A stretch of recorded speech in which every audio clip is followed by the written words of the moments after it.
In the center of El Salvador sits a prison compound that spans 410 acres.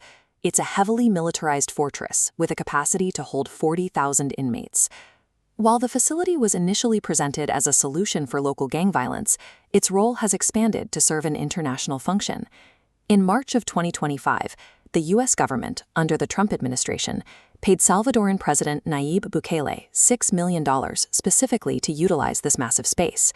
That money bought a direct pipeline. U.S. deportees, including undocumented Venezuelan migrants swept up in recent raids, are now placed in chains, loaded onto flights, and injected straight into the Salvadoran prison system. This deal effectively moves a portion of U.S. border enforcement to Salvadoran soil.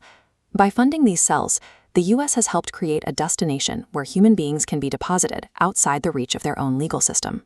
The scale of this operation required an immense amount of infrastructure. The world's largest prison was erected from barren earth in exactly 7 months. This blueprint shows how 40,000 people are distributed across the site. The entire population is divided into 8 massive, heavily fortified pavilions. Escaping those blocks requires bypassing a lethal perimeter. The outer wall is ringed by 19 watchtowers and protected by a continuous 15,000-volt electric fence. The dense architecture and lethal force embedded in the walls make the objective clear.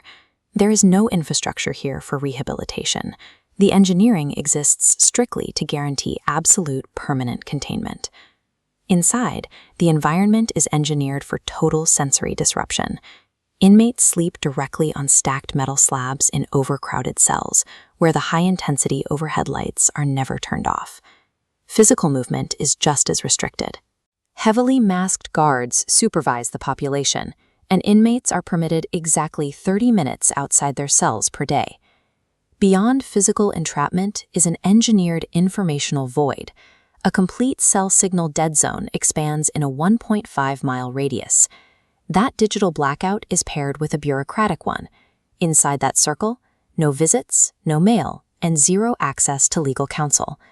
Deprived of daylight, communication, and legal rights, the inmates simply vanish. These internal mechanics create a facility designed to dispose of people without actually killing them. To see how this machine functions when the U.S. pipeline begins to move, you have to look past the capacity numbers and focus on a single name, Kilmar Abrego Garcia. Kilmar was a man with no criminal record who was suddenly swept up in the 2025 U.S. deportation rates. Because the CECOT pipeline bypasses standard due process, Kilmar was deported and disappeared into the facility. His case became the largest immigration scandal of the year when his family was unable to locate or contact him. Kilmar's story demonstrates the inherent failure of a system this large. An automated processing line built for 40,000 people does not possess the checks required to distinguish a gang member from a citizen. Despite the legal fallout from cases like Kilmar's, other governments are looking at this facility as an effective model for mass incarceration.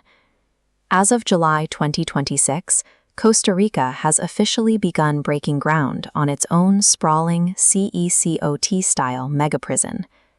The Salvadoran blueprint is spreading throughout the region. U.S. funding is actively accelerating the construction of these sites, turning a domestic experiment into a regional standard for detention. Once a society normalizes and funds a machine designed to permanently remove people from the world, the only remaining question is who they will choose to feed to it next.